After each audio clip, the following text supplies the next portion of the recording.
Good evening sir. Okay, last கிளாஸ்ல என்ன பார்த்துட்டு இருந்தோம்? யாராவது ஒருத்தர் சொல்லுங்க பார்க்கலாம்.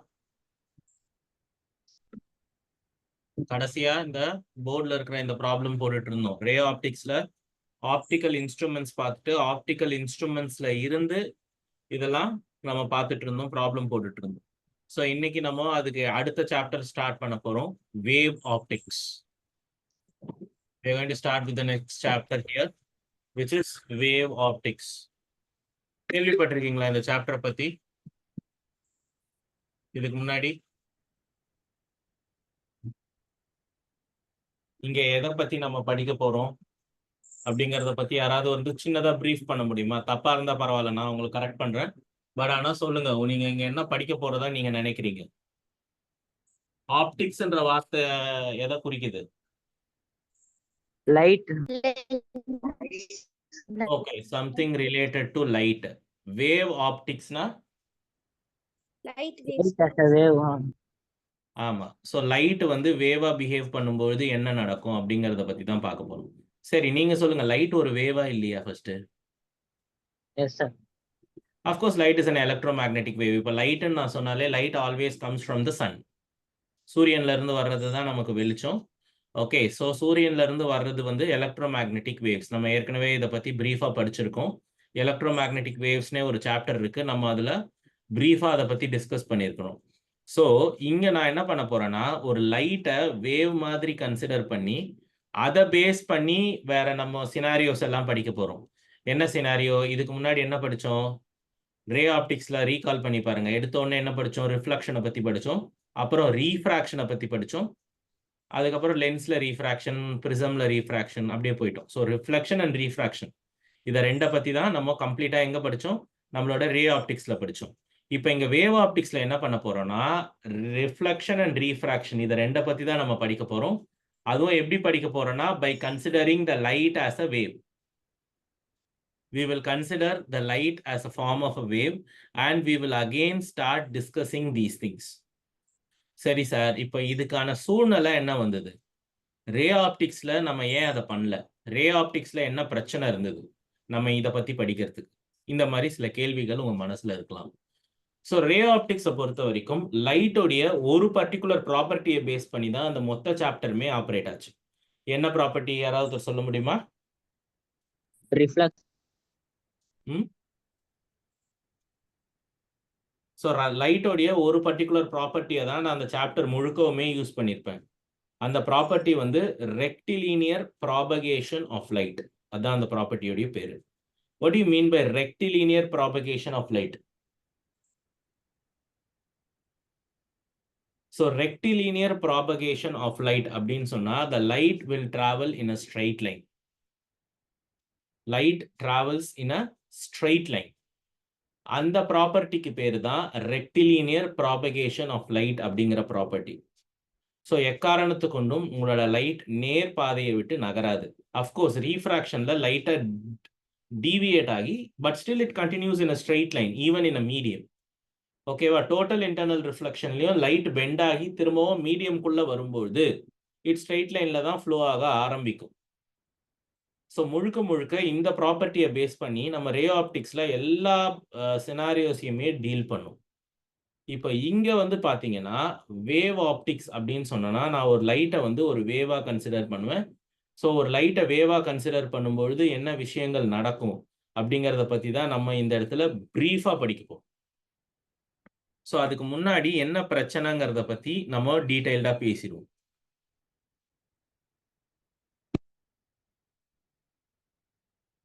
மொத்தம் 4 மெத்தட் இருக்கு. பாருங்க, ஃபர்ஸ்ட் நியூட்டன்ஸ் கார்பஸ்குலார் தியரி அப்படின்னு சொல்லுவாங்க. ஸோ நியூட்டன்ஸ் கார்பஸ்குலார் தியரி எதை பத்தி பேஸ் பண்ணதுன்னா, நான் இப்ப சொன்னேன் இல்லையா, லைட் டிராவல்ஸ் இன் அ ஸ்ட்ரெயிட் லைன், முழுக்க முழுக்க அதோட ரெக்டிலீனியர் ப்ராபகேஷன் அப்படிங்கிற ப்ராப்பர்ட்டியை பேஸ் பண்ணி ஆப்ரேட் ஆகும்.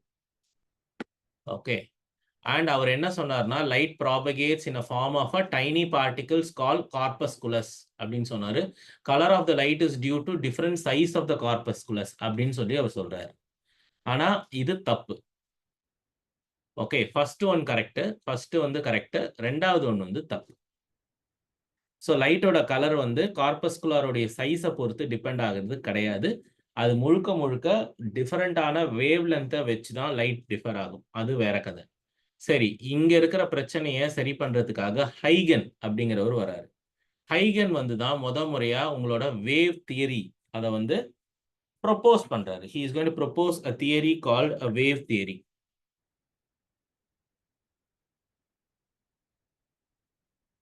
இதுதான் ஹைகன்ஸ் வேவ் தியரி.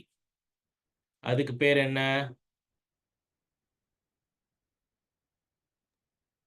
ஒரு லைட்டை நம்ம வேவ் மாதிரி கன்சிடர் பண்ணணும். Okay, light travels hypothetically in a medium either high elasticity, low density as a wave. So light is going to travel as a wave அப்படின்னு consider பண்றாங்க. He also proposed that the light waves are longitudinal in nature அப்படின்னு அவங்க consider பண்றாங்க. Light waves are longitudinal in nature அப்படின்னு சொல்லி consider பண்றாங்க. Longitudinal வேவ்னா என்ன?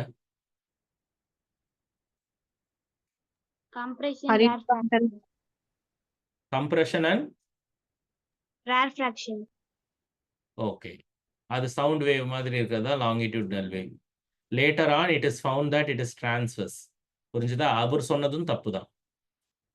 அவர் என்ன சொன்னாரு? லைட் வேவ் வந்து லாங்கிடியூடினல் வேவ்னு சொன்னாரு. அதுவுமே தப்பு தான். சரி, அதுக்கப்புறம் மேக்ஸ்வெல் வராரு. மேக்ஸ்வெல் என்ன சொல்றாரு? Light is a form of an energy. என்ன எனர்ஜி? இட்ஸ் அன் எலக்ட்ரோமேக்னெட்டிக் வேவ்னு சொல்றாரு. அந்த எலக்ட்ரோமேக்னெட்டிக் வேவ்க்கு ஒரு ஸ்பீட் இருக்கு. It consist of electric and magnetic field oscillating in different different planes அப்படின்னு சொல்லி he proposed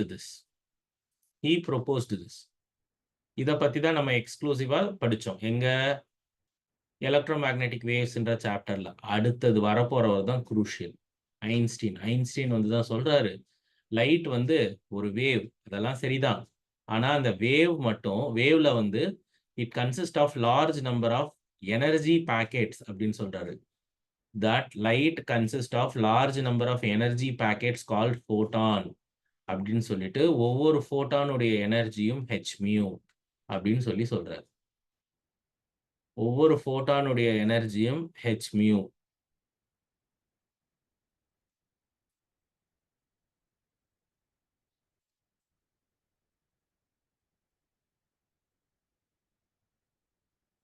அடுத்தது டி ப்ராக்லி. ஓகே, நம்ம இதை ரெண்டை பத்தி அடுத்த சாப்டர்ல படிப்போம். ஓகே, ஏற்கனவே நம்ம இதை பத்தி எலக்ட்ரோமேக்னெட்டிக் வேவ்ஸ்ல படிச்சாச்சு. நியூட்டன்ஸ் கார்பஸ்குலர் தியரியை பத்தி ரே ஆப்டிக்ஸ்ல படிச்சிட்டோம். ஸோ இந்த சாப்டர்ல நம்ம படிக்க போறது வேவ் தியரி பத்தி. ஸோ இப்போ நீங்க கேட்கலாம், சார் இதுல பாத்தீங்கன்னா இது தப்பு நீங்க, இவர் வந்தாரு, இவர் தப்பு நீங்க, இவர் வந்தாரு, யாருது தான் கரெக்ட்? ஆக்சுவலா சொல்ல போனா இவங்க ஏன் தப்பு பண்ணாங்க அப்படின்னு பாத்தீங்கன்னா, இவங்க சொன்ன விஷயங்கள் பொருந்துச்சு. புரியுதா? பொருந்துச்சு in the sense, with that theory keeping in the mind, they were able to prove reflection, refraction மாதிரியான phenomenons அவங்களால ப்ரூவ் பண்ண முடிஞ்சது.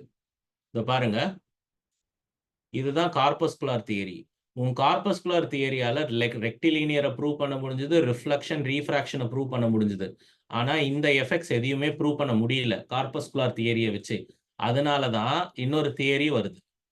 யாரு? Huygens wave theory. இப்போ ஹைகன்ஸ் வேவ் தியரியை பார்த்தீங்கன்னா அதால எல்லாத்தையுமே ப்ரூவ் பண்ணிட முடியும், இன்க்ளூடிங் டாப்லர் எஃபெக்ட். ஆனா அதால ப்ரூவ் பண்ண முடியாத ஒரே விஷயம் போட்டோ எலக்ட்ரிக் எஃபெக்ட். ஸோ அதனால வந்தது தான் ஐன்ஸ்டீனுடைய குவாண்டம் தியரி. ஆனா அந்த குவாண்டம் தியரியை பேஸ் பண்ணி உங்களால எதை ப்ரூவ் பண்ண முடியாது? ரிஃப்ளெக்ஷன், ரீஃப்ராக்ஷன், ரெக்டிலினியர் ப்ராபகேஷன் எல்லாம் ப்ரூவ் பண்ண முடியாது. உங்களால எதை மட்டும்தான் ப்ரூவ் பண்ண முடியும்? போட்டோ எலக்ட்ரிக் எஃபெக்டை மட்டும்தான் ப்ரூவ் பண்ண முடியும். ஸோ ஆக மொத்தம் இன்னைய சூழ்நிலையில எல்லாத்தையும் ப்ரூவ் பண்ணக்கூடிய ஒரே விஷயம் டூயல். இந்த டூயல்னா என்ன? Both wave and particle, sir. Exactly, yes. So உன்னோட லைட் வேவாவும் பிஹேவ் பண்ணும், பார்ட்டிகலாவும் பிஹேவ் பண்ணும் அப்படின்னு நீ எடுத்துக்கிட்டு படிக்க ஆரம்பிச்சாதான் உன்னால எல்லாத்த பத்தியும் ஒரே நேரத்துல படிக்க முடியும். சரியா?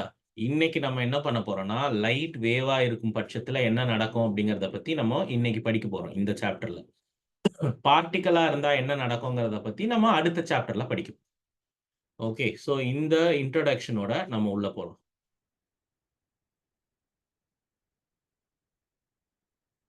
சரி, ஃபர்ஸ்ட் நான் வேவ்னு சொல்லினே இருக்கேனே, முதல்ல வேவ்னா என்ன, அது பார்க்க எப்படி இருக்கும், இல்ல நான் எப்படி அதை வந்து இமேஜின் பண்ணிக்கணும் அப்படிங்கறத பத்தி பார்ப்போம்.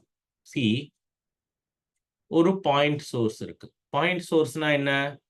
ஒரு லைட் பல்ப். ஸோ இப்போ இந்த லைட் பல்ப்ல இருந்து என்ன ஆகும்? லைட் வெளியே வரும். கரெக்டா? ஸோ இப்போ லைட் வந்து வேவ் அப்படிங்கிறத நான் ஒத்துக்கிட்டேன். ஆனா என்ன வேவ்? என்ன வேவ்? ஆமா, அதுல என்ன போட்டிருந்தது? அவர் முதல்ல லாங்கிடியூட் வேவ்னு நினைச்சாரு. ஆனா பின்னாடி தான் தெரிய வந்தது அது ஒரு டிரான்ஸ்வர்ஸ் வேவ்னு. ஸோ நான் இப்போ இதை டிரான்ஸ்வர்ஸ் வேவாவே கன்சிடர் பண்ணிக்கிறேன். இப்படி வருமா? ஃபர்ஸ்ட் வேவ்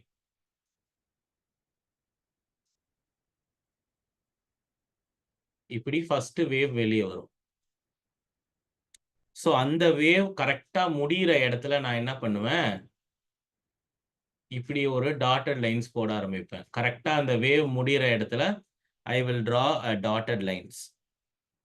வரைஞ்சிட்டு நான் என்ன சொல்லுவேன்?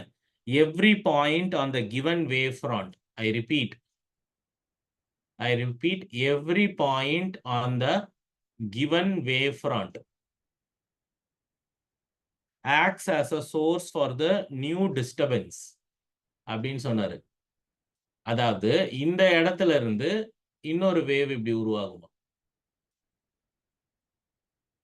இந்த இடத்துல இருந்து இன்னொரு வேவ் இப்படி உருவாகுமா? திரும்பவும் என்ன பண்ணுவீங்க? அங்க ஒரு டாட்டட் லைன் போடுவேன். ஸோ ஒரு வேவ்ங்கிறது இப்படிதான் உருவாகும். சரியா? இதுக்கு பேரு வேவ்லெட்ஸ் அப்படின்னு சொல்லி பேரு, இல்லைன்னா வேவ் ஃப்ரான்ஸ் அப்படின்னு சொல்லுவோம். ஓகே, நோட் பண்ணிக்கோங்க. Every point on a given wave front, இதுக்கு பேர் தான் wave front. So every point on a given wave front acts as a source of new disturbance called secondary wavelets. எப்படி? Every point on the given wave front, every point on the given wavefront acts as a source for the new disturbance. அதாவது இதுதான் நம்மளுடைய light source. இப்போ இந்த light சோர்ஸ்ல இருந்து ஒரு wave வருது. கரெக்டா அந்த வேவ் முடிகிற இடத்துல நான் டாட்டட் லைன் போட்டு திரும்பவும் அந்த இடத்துல இருந்து இன்னொரு புது வேவ் பிறக்குது. ஸோ இந்த வேவுக்கு பேரு செகண்டரி வேவ்லெட்ஸ். இந்த இந்த வேவுக்கு பேரு செகண்டரி வேவ்லெட்ஸ். மறுபடியும் இது முடிஞ்ச இடத்துல இருந்து இன்னொரு வேவ் பிறக்கும். ஸோ இப்படிதான் ஒரு சோர்ஸ்ல இருந்து டிரான்ஸ்வர்ஸ் வேவா வெளியே வரப்போகுது. இந்த மைண்ட் செட் தான் முதல்ல உங்களுக்கு இருக்கணும். சரிம்மா? ஓகே, இதெல்லாம் சரி, எனக்கு புரிஞ்சிருச்சு. சரி, இது பாயிண்ட் சோர்ஸ்க்கு. அதே மாதிரி லைன் சோர்ஸ் இருந்தா உனக்கு சிலிண்ட்ரிக்கல் வேவ் ஃப்ரண்ட் கிடைக்கும். ஃபார் எக்ஸாம்பிள், சி,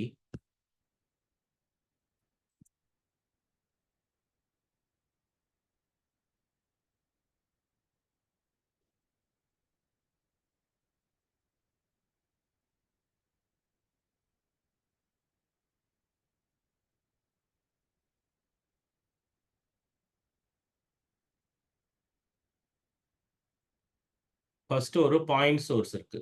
இப்போ இந்த பாயிண்ட் சோர்ஸ்ல இருந்து வரப்போற லைட் எப்படி வரும்? அப்படியே பிரியும் வெளியில. ஸோ ஸ்பெரிக்கலா வரும். சார் என்ன சார் சர்க்கிள் வரைஞ்சிட்டு ஸ்பியர்னு சொல்றீங்கன்னு கேட்கலாம். இப்போ நீ பார்க்குற ஸ்க்ரீன்ல என்னால் சர்க்கிள் தான் வரைய முடியும். அதுவே 3 டைமென்ஷன்ல இருந்து தான் ஸ்பியரா மாறிடும். So from the starting point அது அப்படியே டைவர்ஜ் ஆச்சுன்னா it will form a sphere. So ஒரு பாயிண்ட் சோர்ஸ்ல இருந்து வரப்போற வேவ் வந்து இட்ஸ் அ ஸ்பெரிக்கல் வேவ், இல்லைன்னா ஸ்பெரிக்கல் வேவ் ஃப்ரண்ட் அப்படின்னு சொல்லலாம். ஓகே, ஒரு பாயிண்ட் சோர்ஸ்ல இருந்து டைவர்ஜ் ஆகிற வேவ் வந்து ஸ்பெரிக்கல் வேவா தான் இருக்கும். It's spherical wave front. இது லைன் சோர்ஸ். லைன் சோர்ஸ்னா என்ன? It is like a tube light. ஞாபகம் வச்சுக்கோங்க, டியூப் லைட் மாதிரி நீ நினைச்சுக்கணும். இப்போ ஒரு டியூப் லைட்ல என்ன ஆகும்? டியூப் லைட்டோட 2 எண்டுமே என்ன ஆகும்? ஒபேக்கா இருக்கும். ஓகே, டியூப் லைட்டோட ரெண்டு எண்டுமே ஒப்பேக்கா இருக்கும். அண்ட் இதுல இருந்து என்ன வரும்? வேவ்ஸ் வெளியே வரும்.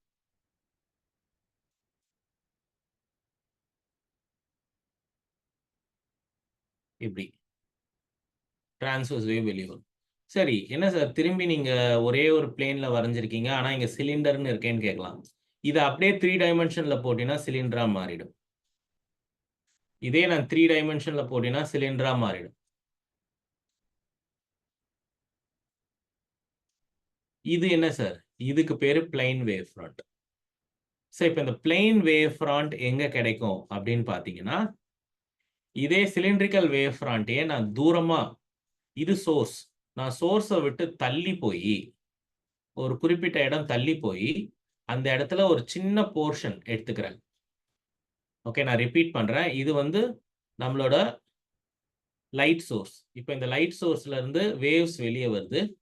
ஓகே, இந்த லைட் சோர்ஸ்ல இருந்து நமக்கு வேவ்ஸ் வெளியே வருது இப்படி. ஓகே, அண்ட் நான் என்ன பண்றேன், இந்த சோர்ஸை விட்டு தள்ளி போய் ஒரு சின்ன ஸ்கொயர் வரையறேன். இப்போ அந்த ஸ்கொயர்ல பாத்தீங்கன்னா என்னோட வேவ்ஸ் எப்படி போகும்னா, இட் வில் கோ பேரலல். அதனால இதுக்கு பேரு பிளெயின் வேவ் ஃப்ரண்ட் அப்படின்னு பேரு. நோட் பண்ணிக்கோங்க, பிளெயின் WFன்னு இருக்கு இல்லையா? So it is called plain wave front. நம்ம இந்த சாப்டர்ல படிக்க போற எல்லாமே ஆல்மோஸ்ட் இதை பேஸ் பண்ணி தான் படிப்போம். ஸோ ஒரு பாயிண்ட் சோர்ஸ்ல இருந்து ப்ரொடியூஸ் ஆச்சுன்னா அது ஸ்பெரிக்கல் வேவ் ஃப்ரண்ட். ஒரு லைன் சோர்ஸ் இல்லைன்னா லீனியர் சோர்ஸ்ல இருந்து ப்ரொடியூஸ் ஆச்சுன்னா அது ஒரு சிலிண்ட்ரிக்கல் வேவ் ஃப்ரண்ட். ஸோ அந்த சிலிண்ட்ரிக்கல் வேவ் ஃப்ரண்ட்லயே நீங்க ஒரு சின்ன போர்ஷனை சோர்ஸை விட்டு தள்ளி எடுத்தா அந்த போர்ஷனுக்கு பேரு பிளெயின் வேவ் ஃப்ரண்ட். ஓகே, நான் திரும்பவும் ரிப்பீட் பண்றேன்.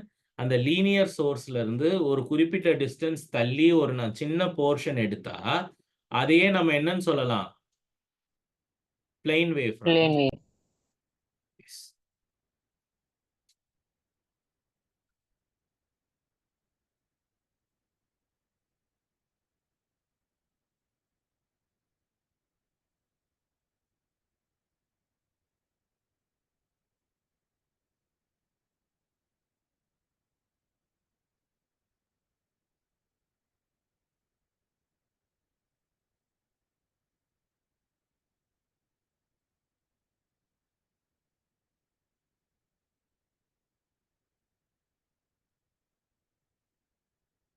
ஸோ இதுதான் point.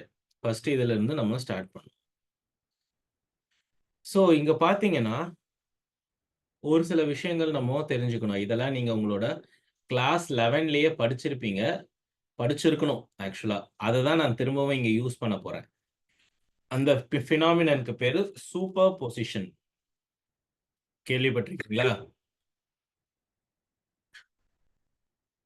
Principal of superposition Yes, sir. அப்படின்னா என்ன? Force இதெல்லாம் add பண்றது. ஆட் பண்ணும். எதை ஆட் பண்ணும்? ஒரு சார்ஜ்ல act ஆகிற force. ஓ இல்லம்மா, அதை பாருங்க. சூப்பர் பொசிஷன் அப்படின்னு சொன்னா ஆடிங் அப் ஆஃப் வேவ்ஸ். ஞாபகம் இருக்கட்டும். ரெண்டு வேவை ஆட் பண்ணா அந்த பிரின்சிபலுக்கு பேர் தான் சூப்பர் பொசிஷன்.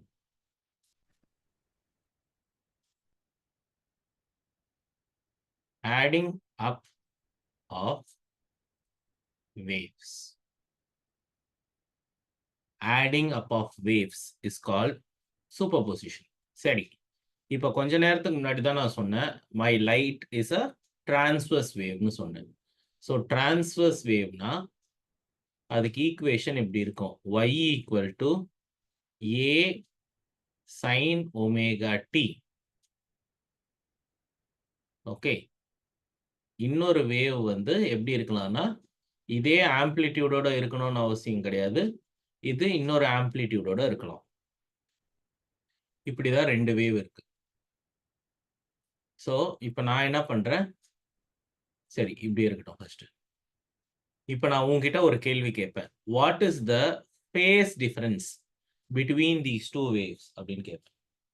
நான் உங்களுக்கு இதை பத்தி எங்க சொல்லி கொடுத்துருக்கேன்னா ஆல்டர்னேட்டிங் கரண்ட்ல சொல்லி கொடுத்துருக்கேன். சப்போஸ் ஒரு ஃபங்க்ஷனுக்குள்ள நான் கான்ஸ்டன்ட் ஆட் பண்ணா அந்த ஃபங்க்ஷன் எந்த பக்கம் நகரும்னு சொல்லியிருக்கேன். இப்படி. இதை நான் உங்களுக்கு பர்டிகுலரா சொல்லி கொடுத்தேன். எங்க ஆல்டர்னேட்டிங் கரண்ட்ல. லேக்ஸ் எங்கம்மா? லேக் ஆகும் தானே sir? இல்ல லீட் லேக் பத்தி கேட்கல. இப்ப சைன் வேவ் வெறும் ஏ சைன் ஒமேகா டின்னு எழுதுறதுக்கும் இப்ப இப்படி எழுதுறதுக்கும் என்ன வித்தியாசம்னு நான் கேட்கறேன். y equal to A sine omega டின்னு நம்ம எழுதிட்டு இருக்கலாம். ஆனா நம்ம ஏன் y equal to A sine of omega t minus 5/2ன்னு எழுதுறோம். இந்த பாருங்க, நல்லா புரிஞ்சுக்கோங்க. இப்ப இதுக்கும் இதுக்கும் உண்டான வித்தியாசத்தை நான் டயக்ராமா காட்ட போறேன்.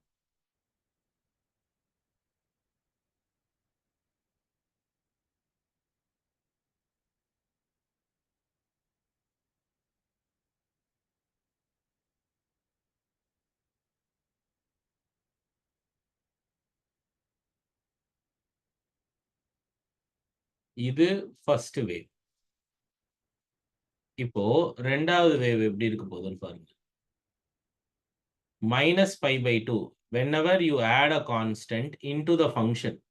நீங்க மைனஸ்னு போட்டீங்கன்னா இந்த வேவ் ரைட் சைடுல நகரும்.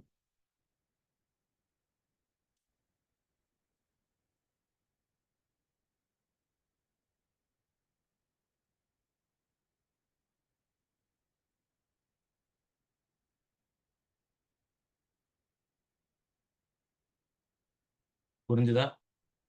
இப்ப இந்த வேவே கொஞ்சம் ரைட் சைடுல நகர்ந்தா எப்படி இருந்திருக்கும்?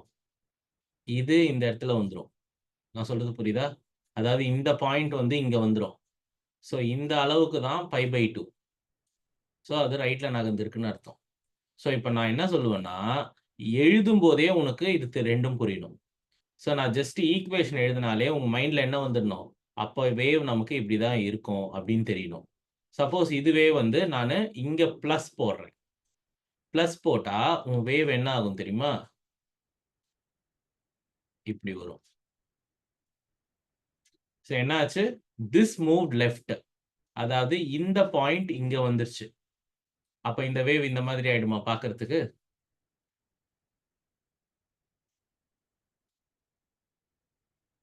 நான் சொல்றது புரியுதா? இப்ப இந்த இடம் இங்க வந்துருது. I mean it moved left.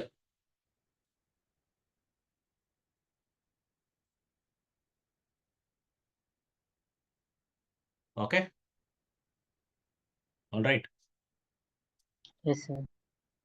இதுக்கு பேரு தான் ஃபேஸிங். இப்போ நான் உங்ககிட்ட கேட்பேன், what is the phase difference between these two அப்படின்னு நான் கேட்டேன்னா, உன் பிராக்கெட்ல என்ன இருக்கோ அதை அப்படியே மைனஸ் பண்ணும். இப்போ உன் பிராக்கெட்ல ஒமேகா டி இருக்கு, இங்கேயும் உன் பிராக்கெட்ல ஒமேகா டி இருக்கு. So what is the difference between these two? 0. 0. So the phase difference between these two waves is 0. அப்போ இந்த வேவும் இந்த வேவும் ஒரே மாதிரி இருக்கும். இப்படி இப்படி இருக்கும். ஆல்ரைட்.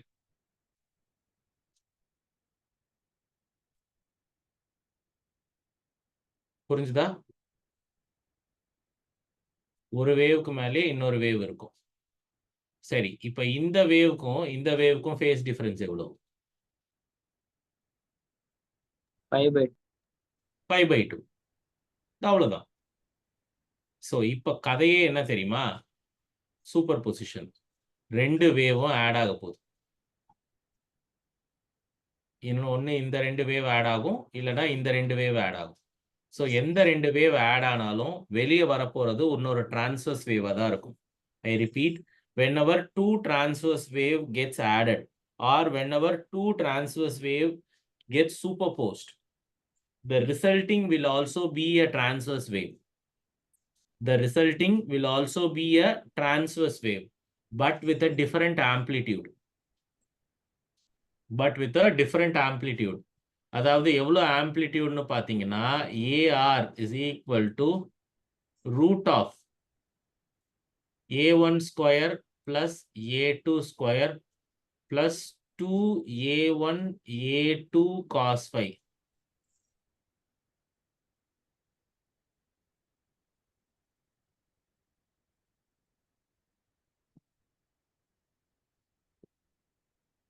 ஓகே, இதுக்கு பேரு தான் ரிசல்ட்டிங் ஆம்ப்ளிடியூட்னு பேரு. புரிஞ்சுதா? இந்த மாதிரி 2 வேவ் ஆட் ஆக போகுதுன்னா வெளியே வர போறது டிரான்ஸ்வர்ஸ் வேவ் தான். அதுல எந்த குழப்பமும் கிடையாது. ஆனா வெளியே வர போற டிரான்ஸ்வர்ஸ் வேவ் உடைய ஆம்ப்ளிடியூட் எப்படி இருக்குங்கிறத இந்த ஃபார்முலா முடிவு பண்ணும். சரி சரி, இப்ப இதுவே எடுத்துக்கலாமே. இந்த 2 எடுத்துக்கோ. இதுக்கு நடுவுல ஃபேஸ் டிஃபரன்ஸ் என்ன? இந்த 2 வேவ்க்கு நடுவுல சொல்லுங்க. இந்த வேவ்க்கும் இந்த வேவ்க்கும் நடுவுல ஃபேஸ் டிஃபரன்ஸ் 5/2. ஆமா. சோ ஒரு வேவ் உடைய ஆம்ப்ளிடியூட் A, இன்னொரு வேவ் உடைய ஆம்ப்ளிடியூடும் A ஈக்குவல். cos 90 0. அப்ப என்ன ஆகும்? √2a. This will be the amplitude of the outcoming wave. This will be the amplitude of the outcoming wave. எப்போ இந்த 2 வேவ் ஆட் பண்ணா? நான் சொல்றதெல்லாம் எழுதிட்டே வாங்கம்மா. இதெல்லாம் ரொம்ப ரொம்ப ரொம்ப முக்கியம். இதெல்லாம் தெரியலனா ஒண்ணுமே பண்ண முடியாது. இப்ப அதே மாதிரி இந்த 2 வேவ் சூப்பர் இம்போஸ் ஆகுது இப்போ. இதுக்கு நடுவுல ஃபேஸ் டிஃபரன்ஸ் என்ன? 0ன்னு சொல்லிட்டீங்க நீங்க. சரி பாப்போம். a square plus b square plus 2ab angle. What is the phase difference? 0. So cos 0 என்ன? 1. 1. அப்போ இதை எப்படி எழுதலாம்? a square plus b square plus 2ab எப்படி எழுதலாம்? a plus b whole square inside the root, which will be a plus b, which will be a plus b. Sir இப்ப இந்த ஏஆர்ங்கிறது ஒரு ஆம்ப்ளிடியூட் கண்டுபிடிக்கிறதுக்கு தானே சார்?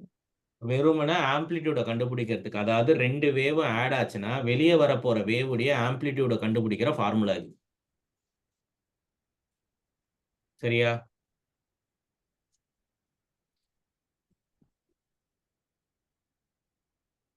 இப்ப இங்க என்ன வந்திருக்கு? இந்த 2 வேவும் சூப்பர் போஸ் ஆச்சுன்னா இப்படிதான் இருக்கும். இப்போ ஒரு வேவோடைய ஆம்ப்ளிடியூட் வந்து A, இன்னொரு வேவோட ஆம்ப்ளிடியூட் B. போத் ஆர் இன் ஃபேஸ்னா இப்படிதான் இருக்கும். இப்போ இதனால வெளியே வரப்போற வேவ் எப்படி இருக்குன்னா இப்படி இருக்கு பாருங்க. திஸ் பிளஸ் திஸ் இதை ஆட் பண்ணா வர்ற ஆம்ப்ளிடியூட் தான் இதோட ஆம்ப்ளிடியூடா இருக்கும்.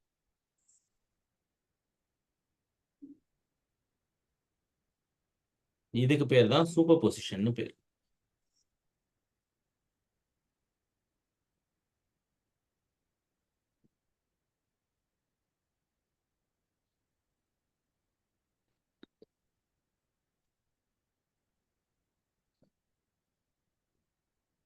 All right.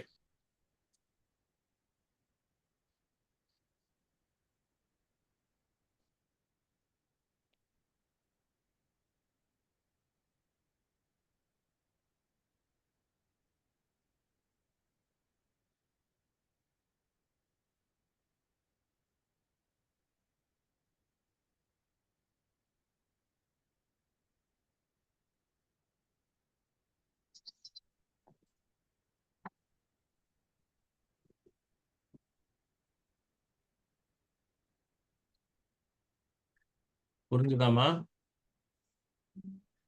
S sir. சரி, இன்னும் உங்களுக்கு ஒரு சின்ன அனிமேஷன் நான் காட்டுறேன். அந்த அனிமேஷனை பாருங்க. இந்த சூப்பர் பொசிஷனை பத்தி உங்களுக்கே புரியும்.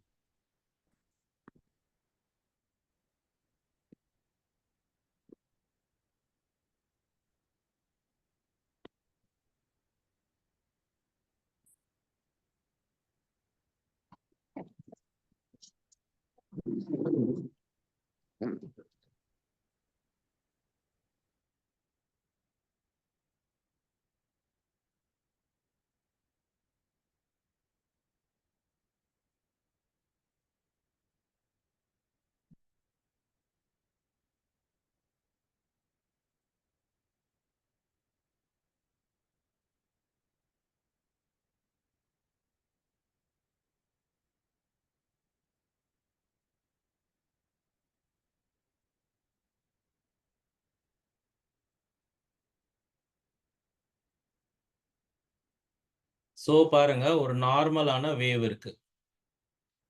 ஓகே,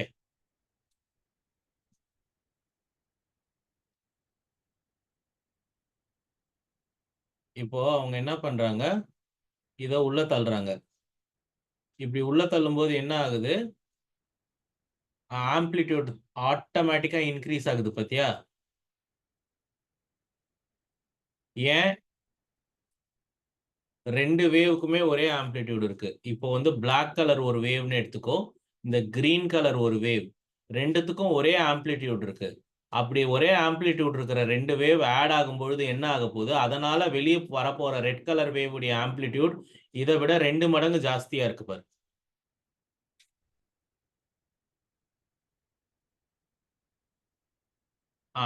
இப்ப பாத்தீங்களா என்ன ஆச்சு? அப்படியே மூவ் பண்றாங்க. மூவ் பண்ணி ஒரு இடத்துக்கு வரும்பொழுது இந்த இடத்துல வந்து வெளியே வரப்போற வேவ் ஒண்ணுமே கிடையாது. ஏன் இங்க வெளியே வரப்போற வேவ் ஒண்ணுமே கிடையாது? இந்த வேவ் உடைய ஆம்ப்ளிடியூட இந்த வேவ் அப்படியே கேன்சல் பண்ணிடுச்சு. ஓகே, இன்னும் உங்களுக்கு கிளியரா நான் காட்டுறேன் பாரு.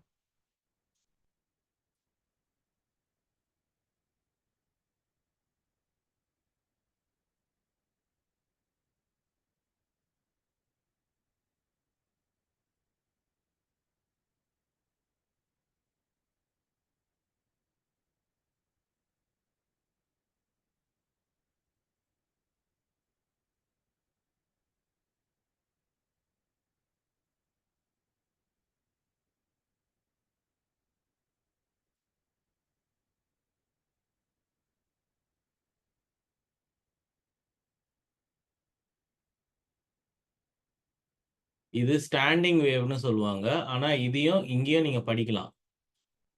கவனமா கவனிக்கணும். இத பாரு, ப்ளூ கலர் ஒரு வேவ், கிரீன் கலர் ஒரு வேவ். இந்த 2 வேவ்க்கு நடுவுலயும் எவ்வளவு ஃபேஸ் டிஃபரன்ஸ் இருக்கு?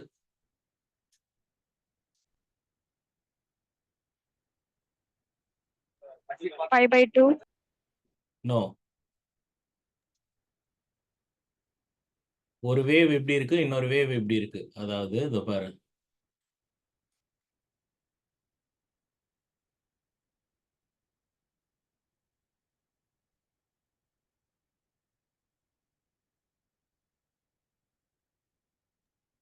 -π சார்? Very good, by. இந்த பாரு, ஒரு வேவ் வந்து இப்படி இருக்கு, இன்னொரு வேவ் வந்து அப்படியே அதுக்கு நேர் ஆப்போசிட்டா இருக்கு. இப்படி நேர் ஆப்போசிட்டா இருக்கு. இதுக்கு என்ன அர்த்தம்னா, இந்த வேவ் வந்து எவ்வளவு தூரத்துக்கு நகர்ந்திருக்கு? It should have moved by a distance of pi.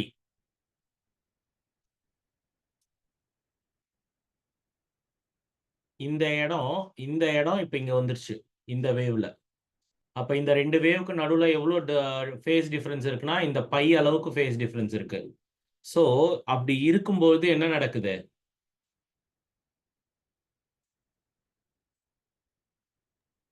Straight line occurs.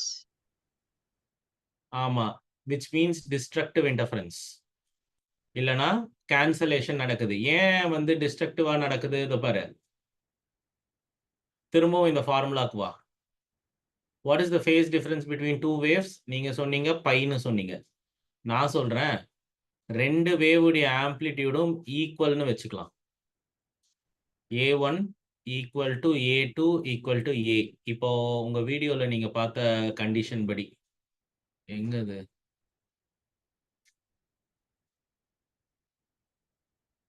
புரியுதா? உங்க இது கண்டிஷன் படி 2த்துடைய ஆம்ப்ளிடியூடுமே ஈக்குவலா இருக்கு. ஸோ அதே மாதிரி எடுத்துக்கலாம் இங்கேயும். A1 equal to A2 equal to Aன்னு இருக்கு. ஸோ இப்போ நான் என்ன சொல்றேன், இதை அப்படியே தூக்கி இதுல போடுங்க. போட்டா என்ன வரும்? Root of A squared plus A squared minus ஏன் மைனஸ் காஸ் 180 என்ன வரும்? நெகட்டிவ் சைன் வரும். ஸோ மைனஸ் 2A ஸ்கொயர்ட் வரும், விச் இஸ் ஈக்குவல் டு 0வா? அதனால தான் இப்போ 2 வேவ் இருந்து அந்த 2 வேவ்க்கு ஒரே ஆம்ப்ளிடியூட் இருந்து அந்த 2 வேவ்க்கு நடுவில் உங்களோட ஃபேஸ் டிஃபரன்ஸ் பையா இருந்ததுன்னா அதனால வெளியே வரப்போற வேவ்க்கு ஒரு ஆம்ப்ளிடியூடுமே இருக்காது. சரி சார், 2 ஆம்ப்ளிடியூடும் ஈக்குவலா இருந்தா இந்த கதை. சப்போஸ் இப்போ 2 ஆம்ப்ளிடியூடும் ஈக்குவலா இல்ல, A1 ஒன்னு A2 ஒன்னு, அப்ப என்ன ஆகும்? அப்போ உன்னோட resulting amplitude becomes A1 minus A2. Subtract ஆயிடும். சப்ராக்ட் ஆகி என்ன நம்பர் வருதோ அந்த அளவுக்கு தான் அவுட்கமிங் வேவுடைய ஆம்ப்ளிடியூட் இருக்கும். நான் ரிப்பீட் பண்றேன். ரெண்டு வேவுடைய ஆம்ப்ளிடியூடும் சப்ராக்ட் ஆகி வெளியே வரப்போற வேவுடைய amplitude the difference of these two amplitudes இருக்கும். All right.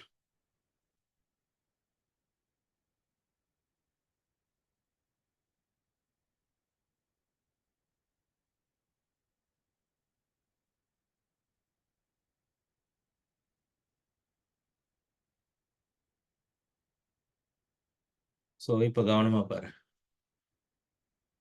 நான் இதை ப்ளே பண்ணி இங்க ஸ்டாப் பண்றேன். இப்போ உங்களோட ஃபேஸ் டிஃபரன்ஸ் என்ன சொல்லுங்க பார்க்கலாம் ரெண்டு வேவுக்கும்? 0. அதனால வரப்போற வேவ் எல்லோ கலர் வேவ் பாருங்க எவ்வளவு பெருசா ஆம்ப்ளிடியூட் இருக்கு. இதுதான் 90 டிகிரி. ஸோ இப்போ இதனால வந்து வரப்போற வேவுடைய ஆம்ப்ளிடியூட் இந்த அளவுக்கு இருக்காது, கொஞ்சம் முன்ன பின்ன கம்மியா இருக்கும்.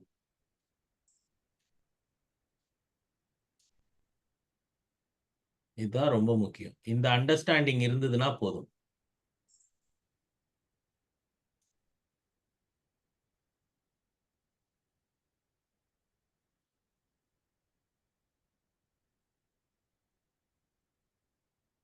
பக்காவா ஸ்டாப் ஆயிருக்கு பாருங்க. ரெண்டு வேவ் ஒரே ஆம்ப்ளிடியூடோட ஃபேஸ் டிஃபரன்ஸ் 180 டிகிரி இருந்தா வெளில ஒரு வேவுமே வராது. சப்போஸ் ரெண்டு வேவுக்கு வேற வேற ஆம்ப்ளிடியூட் இருந்து ஃபேஸ் டிஃபரன்ஸ் 180 இருந்தா வெளியே வரப்போற வேவுடைய ஆம்ப்ளிடியூட் வந்து எப்படி இருக்கும்? It will be a difference of it. இது அடிஷன். இப்போ இந்த ரெண்டு வேவுக்கும் நடுவில் இருக்கிற ஃபேஸ் டிஃபரன்ஸ் என்ன? எக்ஸாக்டா 0. அப்ப அதனால வெளியே வரப்போற வேவுடைய ஆம்ப்ளிடியூட் எப்படி இருக்கு? சம் ஆகி இருக்கு. புரியுதா? இந்த அண்டர்ஸ்டாண்டிங் வேணும். ஸோ நான் ஒரு வேவை வந்து ஒரு ஈக்குவேஷனா எழுதும் போதே உங்களால என்ன சொல்ல முடியணும், அது எப்படி இருக்கும் பார்க்கறதுக்கு அப்படிங்கிறத கெஸ் பண்ண முடியணும் உங்களால.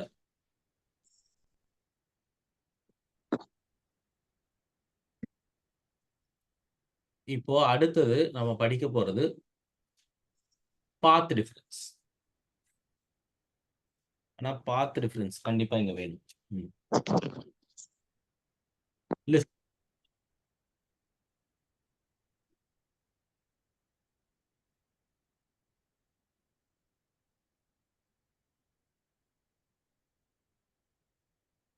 y equal to a sin omega t அப்படிங்கிறது ஒரு வேவ். y equal to கொஞ்சம் கீழே எழுதிக்கிறேன். y equal to a sin omega t minus 5 அப்படிங்கிறது இன்னொரு வேவ். அப்படி பார்க்கும் பட்சத்தில்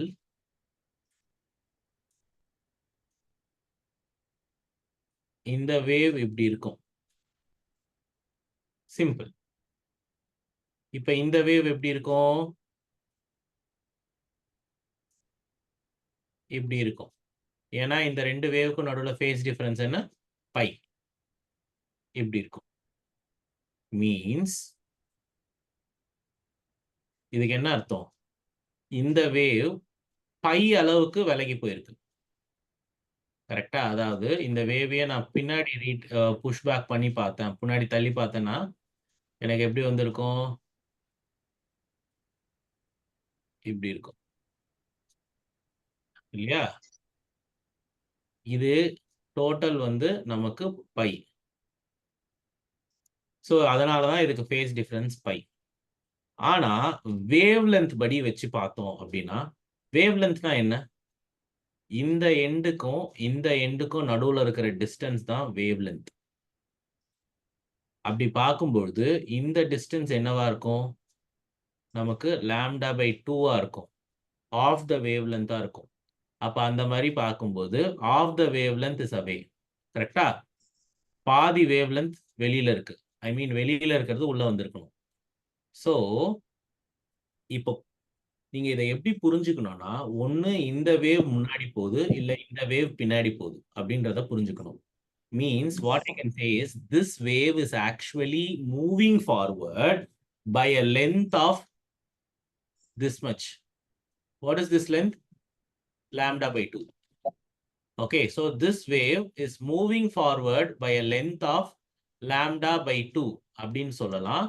இல்லனா this wave is actually falling behind by a length of lambda by 2 ன்னு சொல்லலாம்.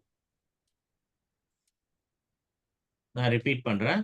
இத பார்க்கும்போது நம்ம என்ன சொல்லலாம்னா, ஒன்னு this wave is moving forward by a length of lambda by 2 or this wave is falling behind by a length of lambda by 2 அப்படின்னு சொல்லலாம்.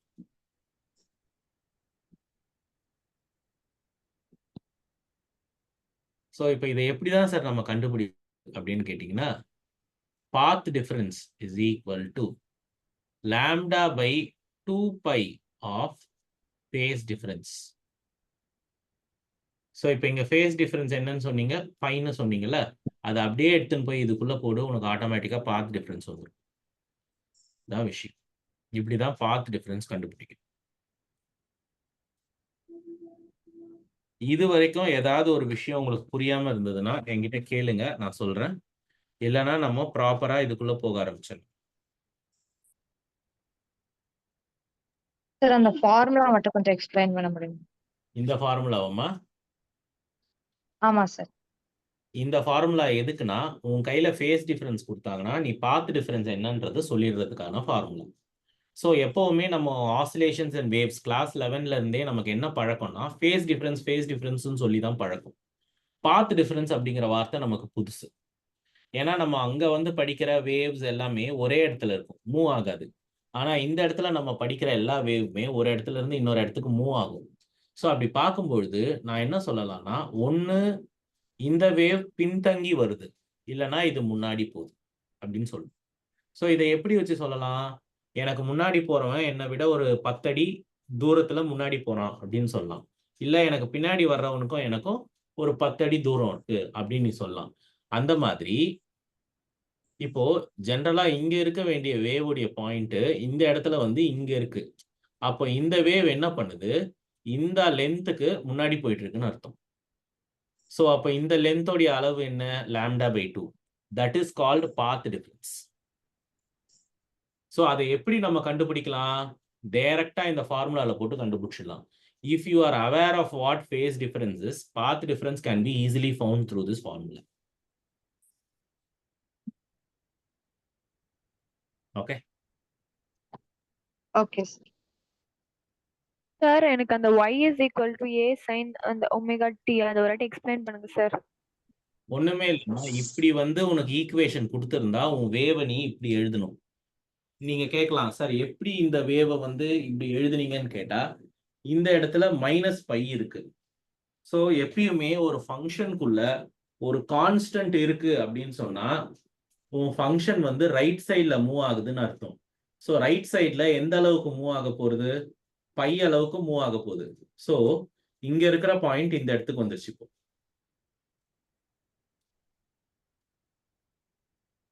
இது ஒரு விஷயம்.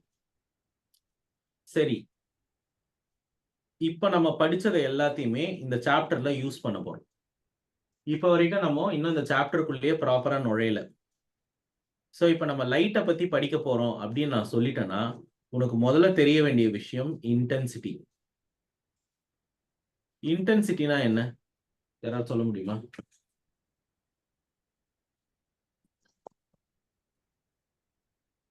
What do you mean by intensity?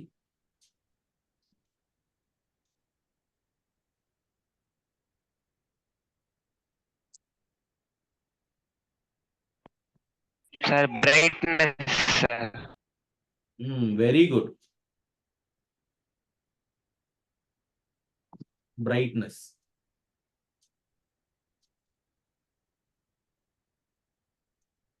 ஒரு லைட்டுடைய பிரைட்னஸை தான் நான் இன்டென்சிட்டின்னு சொல்லுவேன். ஒரு லைட்டோடைய இன்டென்சிட்டி எதை டிபெண்ட் பண்ணியிருக்கோம்னா, உன்னோட ஆம்ப்ளிடியூடை டிபெண்ட் பண்ணியிருக்கோம். லைட் வேவுடைய ஆம்ப்ளிடியூடை டிபெண்ட் பண்ணியிருக்கோம். சரியா? அதுவும் எப்படி depend பண்ணியிருக்குன்னா, square of it.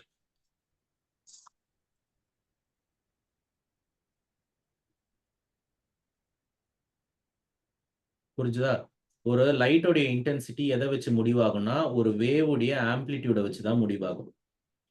So ஒரு வேவுடைய ஆம்பிளிடியூட் ஜாஸ்தியா இருந்ததுன்னா அந்த லைட்டோடைய இன்டென்சிட்டி ஜாஸ்தியா இருக்கும். ஆல்ரைட்.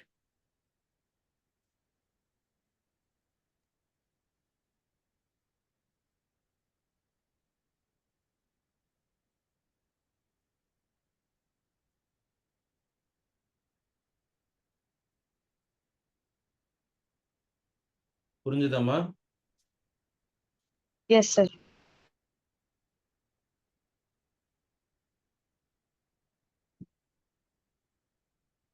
ஸோ இப்போ எல்லாத்தையும் ஒண்ணா போட்டு பாருங்களேன். நான் என்ன சொல்லிட்டேன்? ஒரு லைட்டோட இன்டென்சிட்டி அந்த வேவுடைய ஆம்பிளிடியூடை வச்சு முடிவாகும்னு சொல்லிட்டேன். இப்போ கொஞ்ச நேரத்துக்கு முன்னாடி தான் நீங்க என்ன படிச்சீங்க?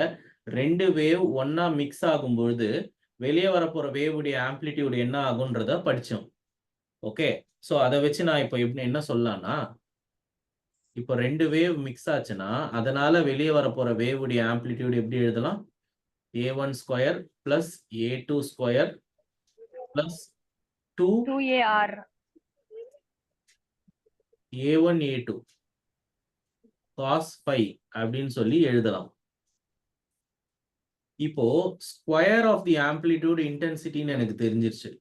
இப்போ நான் ரெண்டு பக்கமும் இதை ஸ்கொயர் பண்ணுவேன். இப்போ இது ஸ்கொயர் பண்ணா எனக்கு என்ன வந்துடும்? AR square equal to a1 square plus a2 square plus 2 into a1 a2 cos phi வரும்.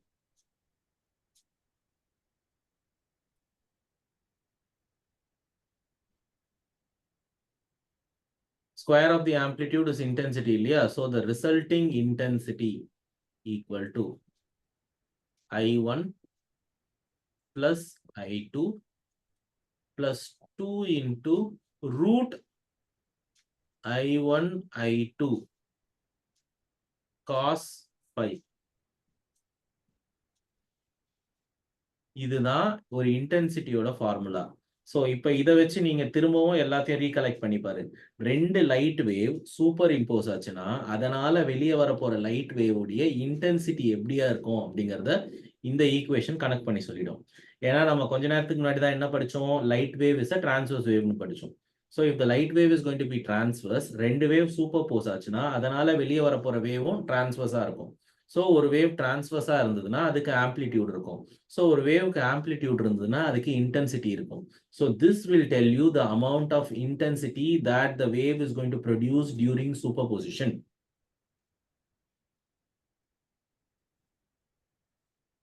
ஓகே.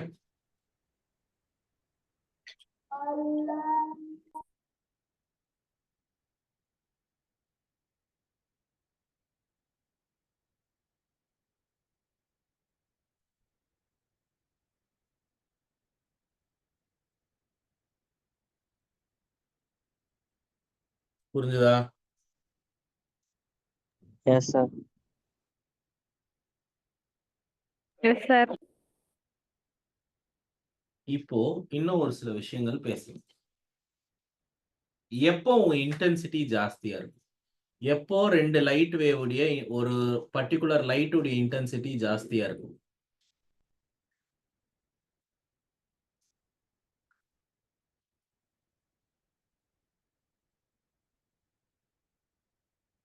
எப்போ ஒரு லைட் வேவ் உடைய இன்டென்சிட்டி ஜாஸ்தியா இருக்கும்? இந்த பாருங்க.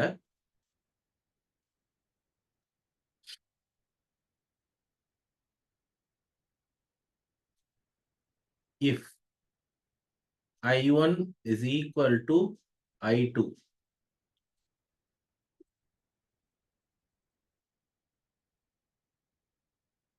if I1 is equal to I2 இல்லனா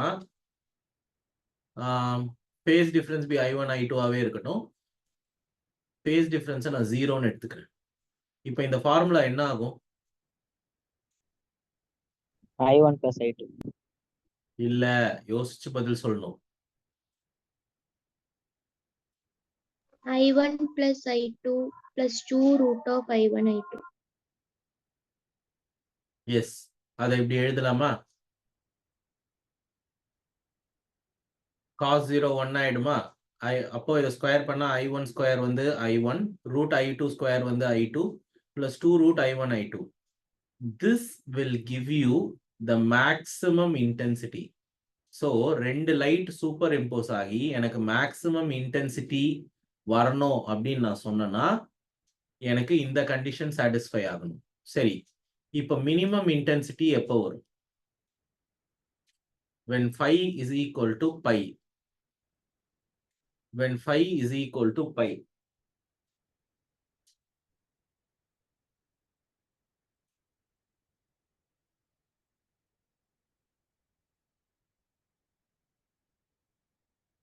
So phase difference is equal to pi.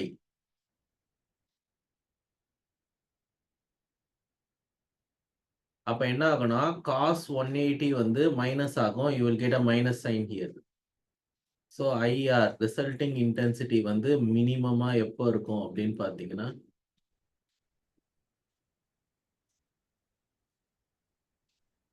minus root I2 the whole squared.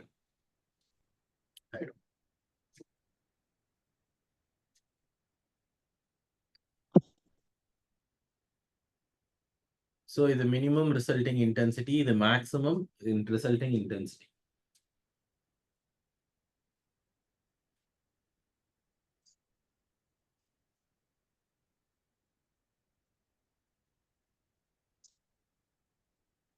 So இப்போ அடுத்த கேள்வி. சரி சார், phase difference இப்படி இருந்தாதான் இது வருமா? கிடையாது. For all the phase difference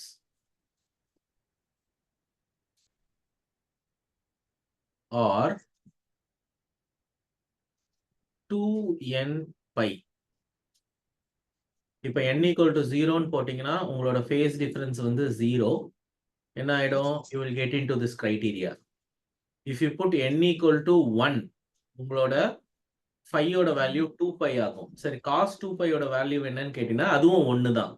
So for all values of n, you will get this result. உங்க phase difference என்னவா வேணா இருக்கட்டும், 0, 2 pi, 4 pi, 6 pi, எல்லாத்துக்குமே இது வரும். ஆனா அதுவே இங்க வந்து பாத்தீங்கன்னா for all values of phi, which is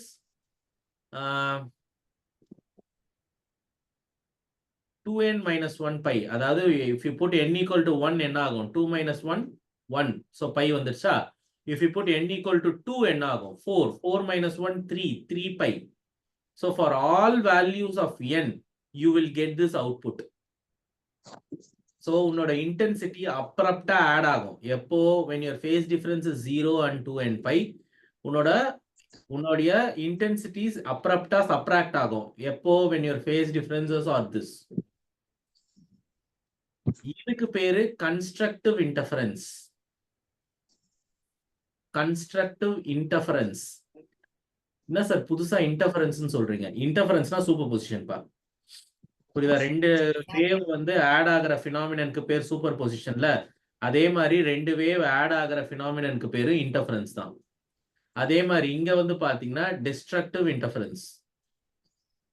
This is called destructive interference.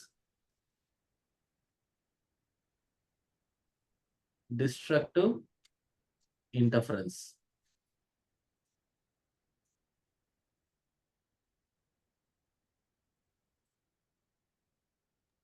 Sir, சொல்லுப்பா. எப்பல இருந்து ஸ்டார்ட் பண்ணீங்க? எப்ப இருந்து? இப்ப இன்னைக்கு கிளாஸ் எப்பல இருந்து சார் ஸ்டார்ட் பண்ணீங்க? 7 மணிக்குப்பா. சாட்டர்டே மட்டும் உன் கிளாஸ் 7 மணிக்கு இருக்கும். Okay sir.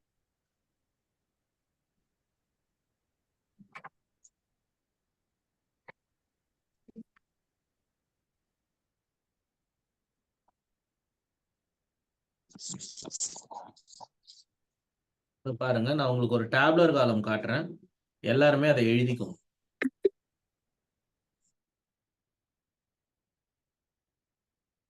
இதெல்லாம் வந்து கன்ஸ்ட்ரக்டிவ் இன்டர்ஃபரன்ஸ்க்கான கிரைட்டீரியா. இதெல்லாமே destructive இன்டர்ஃபரன்ஸ்க்கான criteria.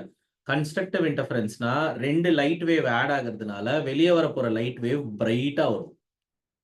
Destructive இன்டர்ஃபரன்ஸ்னா 2 light wave add ஆகிறதுனால வெளியே வந்து ஒண்ணுமே வராது. அதுக்கு பேரு டிஸ்ட்ரக்டிவ் இன்டர்ஃபரன்ஸ்.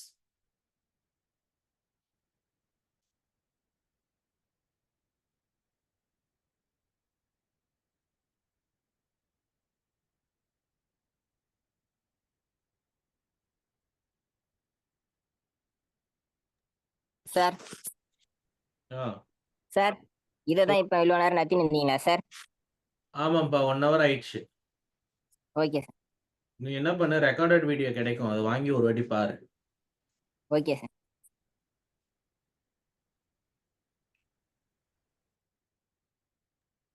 சார் இப்போ இந்த ஆங்கிள் 0 டிகிரியா இருக்குன்னா அதோட டயக்ராம் எப்படி சார்?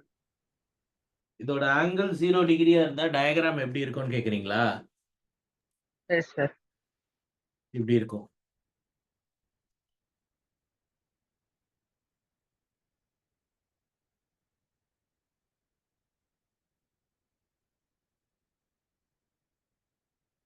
ஒண்ணு மேல ஒண்ணு இருக்கும், ஆனா ஆம்ப்ளிடியூட் மட்டும் டிஃபரெண்டா இருக்கும். இது பாத்தீங்களா, இதுதான் பாத் டிஃபரன்ஸ். ஸோ இப்போ பாத் டிஃபரன்ஸ் எப்படி கண்டுபிடிக்கணும்னு சொல்லியிருக்கேன். லாம்டா பை 2π டைம்ஸ் ஃபேஸ் டிஃபரன்ஸ்னு சொன்னேன்ல. இப்போ நான் ஃபேஸ் டிஃபரன்ஸ் தான் இங்க கொடுத்துருக்கேன். இதை அப்படியே தூக்கி நீங்க இந்த இடத்துல போட்டீங்கன்னா உங்களுக்கு, இதை நீங்க அப்படியே தூக்கி இதுல போட்டீங்கன்னா உங்களுக்கு பாத் டிஃபரன்ஸ் கிடைக்கும். Okay sir.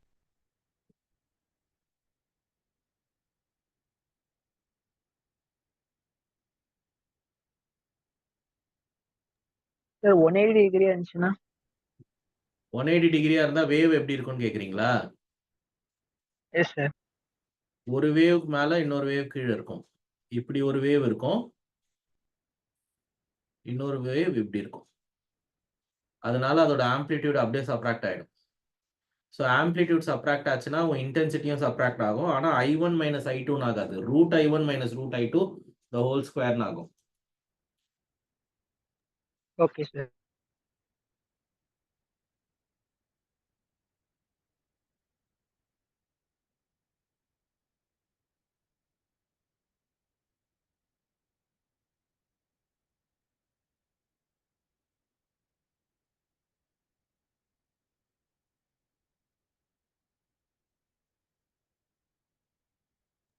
சார் இந்த டேப்லெட் காலம் இப்போ எழுதணுமா சார்? கண்டிப்பா எழுதணும். இது எழுதினாதான் ரெண்டுத்துக்கும் என்ன டிஃபரன்ஸ்னு உங்களுக்கு தெரியும். இப்போ நான் ப்ராப்ளம் கொடுத்தேன்னா டக்கு டக்கு டக்குன்னு டிஃபரன்ஸ் சொல்றதுக்கு உனக்கு தெரியும். ஸோ கன்ஸ்ட்ரக்டிவ் இன்டர்ஃபரன்ஸ்னா 2 லைட் இருக்குன்னு வச்சுக்கோயேன். அந்த 2 லைட்டும் ஆட் ஆகுது. அப்படி ஆட் ஆகும்போது வெளியே வர்ற லைட் அப்படியே ரொம்ப பிரைட்டா வரும். டிஸ்ட்ரக்டிவ் இன்டர்ஃபரன்ஸ்னா 2 லைட் இருக்கு, அந்த 2 லைட் ஆட் ஆகும்போது அதனால வெளியே வரப்போற லைட் வந்து சுத்தமா எதுவுமே இல்லாம இருக்கும், இல்லைன்னா ரொம்ப டிம்மா இருக்கும். அதுக்கான கிரைட்டீரியா தான் இது. டிஸ்ட்ரக்டிவ் அப்படின்னா பிரைட்னஸ் குறைய போகுதுன்னு அர்த்தம். கன்ஸ்ட்ரக்டிவ்னா பிரைட்னஸ் ஏற போகுதுன்னு அர்த்தம். ஸோ டிஸ்ட்ரக்டிவ்ல சுத்தமா லைட்டே எப்போ வெளியே வராதுன்னா, only if your amplitudes are intensities were equal.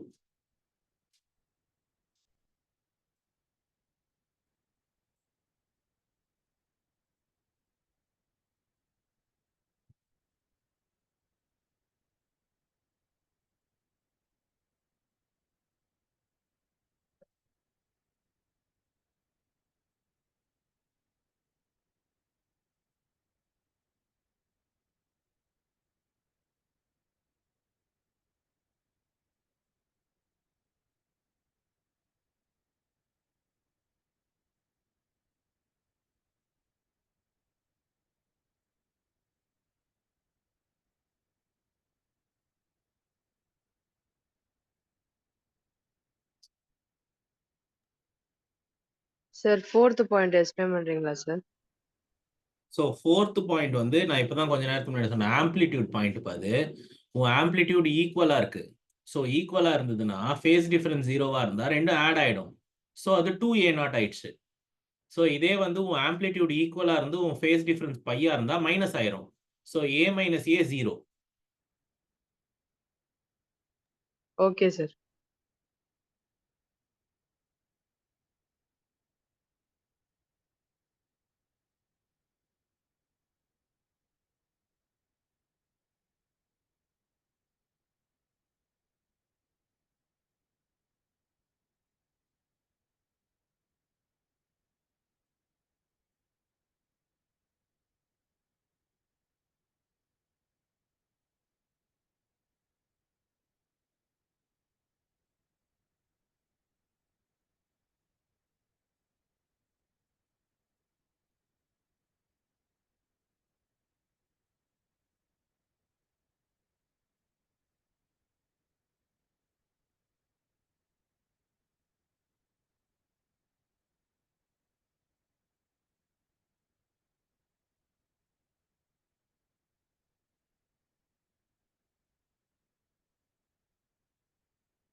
எழுதியாச்சா எல்லாருமே?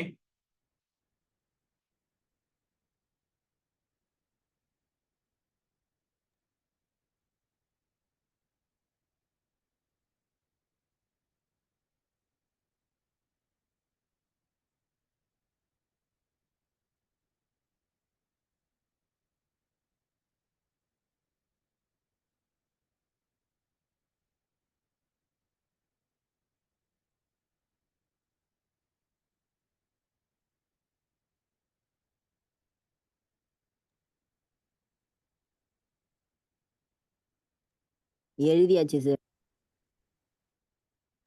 எழுதியாச்சு சார்.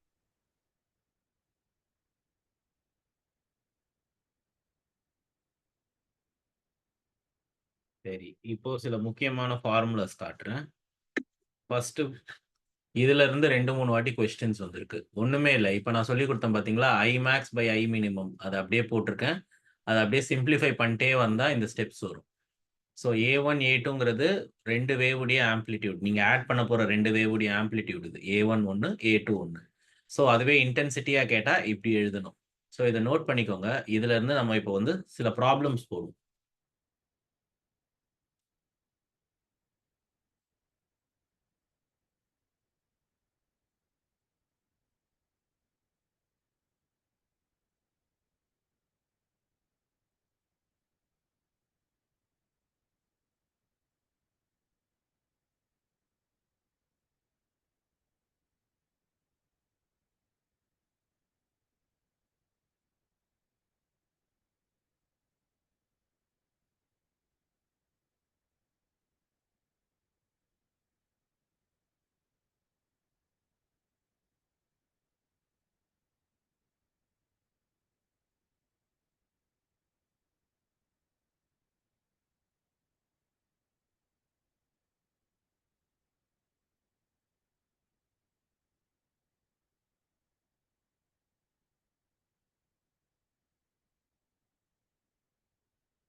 இந்த ஃபார்முலா எப்படி சார்?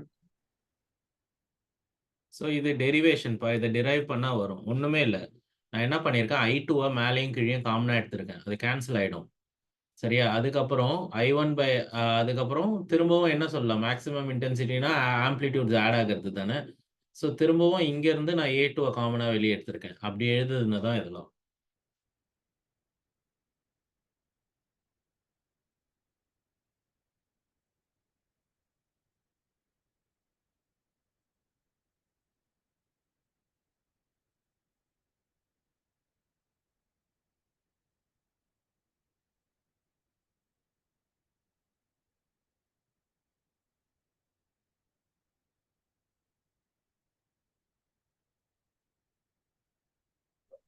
finished sir. சரி, இப்போ ஒரு சம் பாருங்க.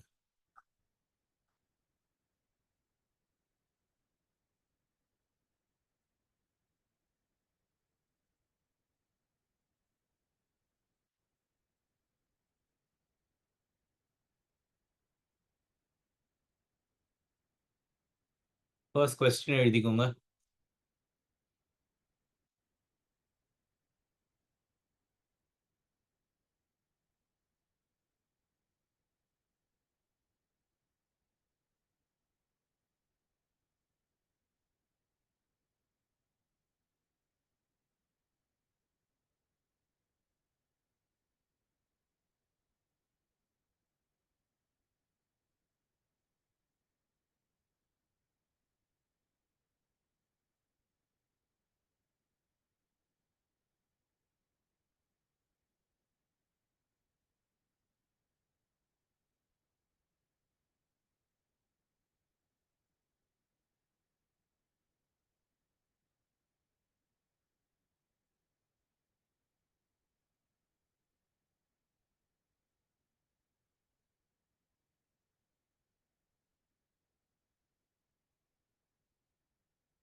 ஸோ என்ன பண்ணும்? I1ங்கிற இடத்துல 4 போடுங்க, I2ங்கிற இடத்துல 1 போடுங்க.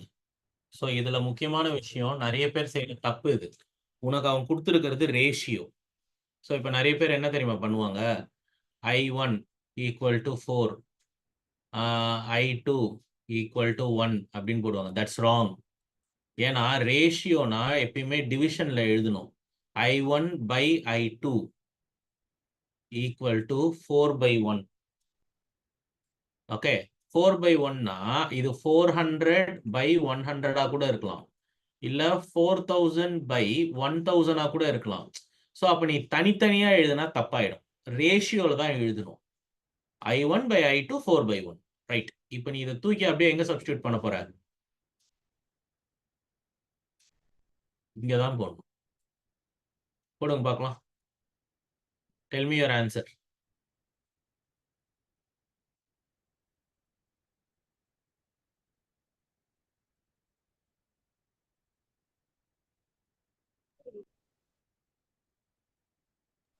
Yes, sir. Option is A. Correct. ஈஸியா ஒரு ஆன்சர். எப்படி? ரூட் 4/1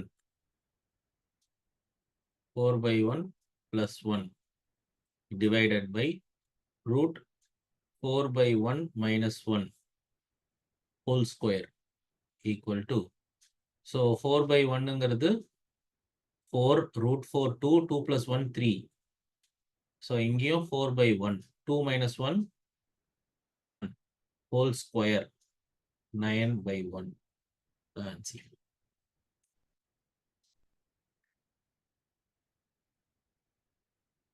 ஸோ அதே மாதிரி நான் இன்னொரு ஹோம்ஒர்க் சம் தரேன், நோட் பண்ணிக்கோங்க. சொல்லுமா? அங்க கீழே எப்படி சார் ரூட் ஆஃப் 4/4 வந்துச்சு? 4/1 1 அது.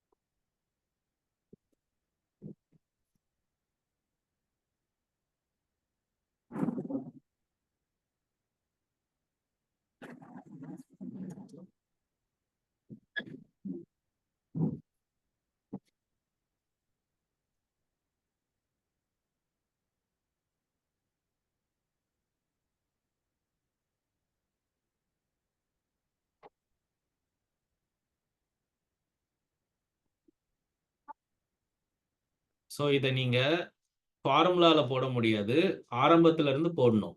ஸோ ஒரு லைட்டுடைய இன்டென்சிட்டி I, இன்னொரு லைட்டுடைய இன்டென்சிட்டி 4I. அந்த ரெண்டு லைட்டுக்கும் நடுவில் ஃபேஸ் டிஃபரன்ஸ் முதல்ல π/2 இருக்கு, அதுக்கப்புறம் π இருக்கு. அது ரெண்டையும் தனித்தனியா கண்டுபிடிச்சு அதை மைனஸ் பண்ணி ஆன்சர் சொல்லுங்க. சொல்லுங்க பார்க்கலாம்.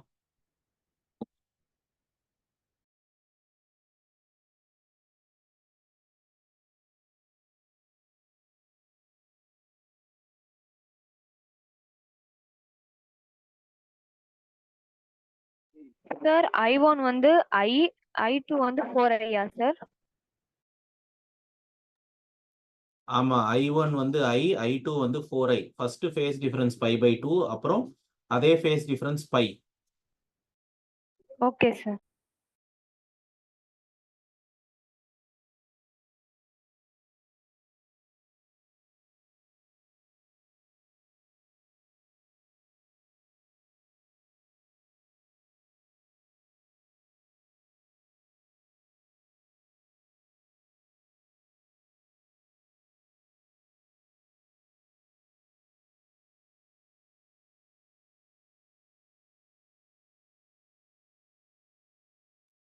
சார்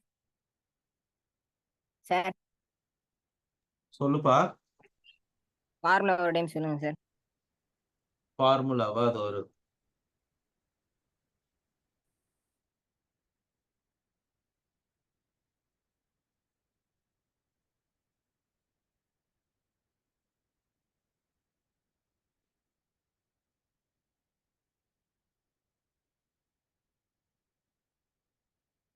இதுதான் ஃபார்முலா.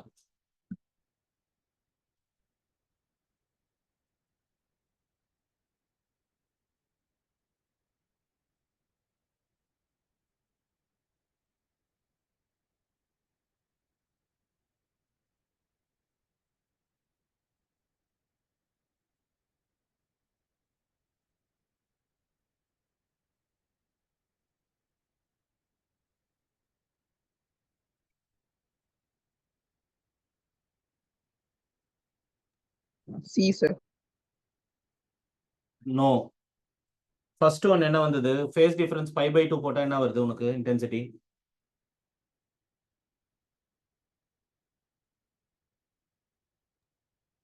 Sir 4i. ஆன்சரா ஃபர்ஸ்ட் ஒன்க்கா? 9i. ஃபர்ஸ்ட் ஒனுக்கு 9i. இல்ல, ஃபர்ஸ்ட் ஒன்க்கு 5i வரும்.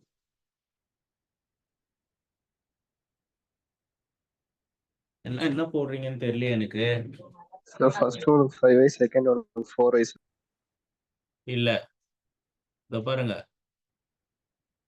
i plus 4i plus 2 into root 4i squared. Okay, first 90 இல்லையா? ஸோ 90னா 0 வந்துடும். ஆன்சர் வந்து 5i.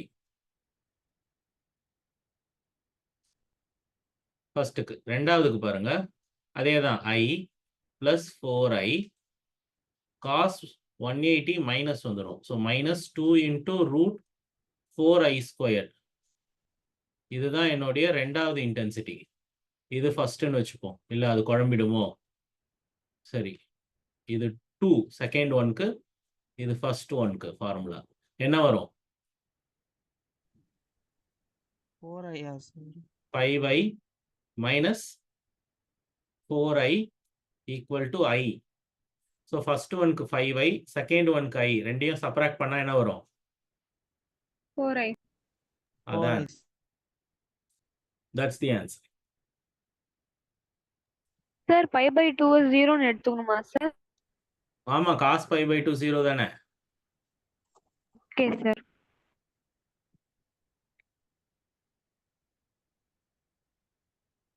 எல்லாருக்குமே ஆன்சர் கிடைச்சதா? Yes sir. sir. Yes sir. So இன்னைக்கு இதோட sir.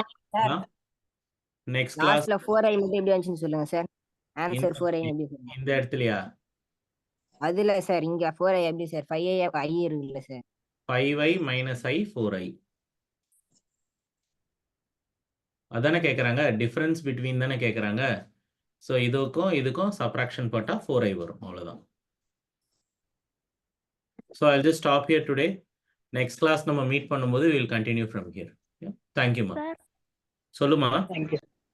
5i மைனஸ் 4i இருக்குல்ல, 4i எப்படி சார் வந்து? இந்த 4i எப்படி வந்தது கேட்குறீங்களா? Yes sir. இதுக்கு ரூட் எடுங்க.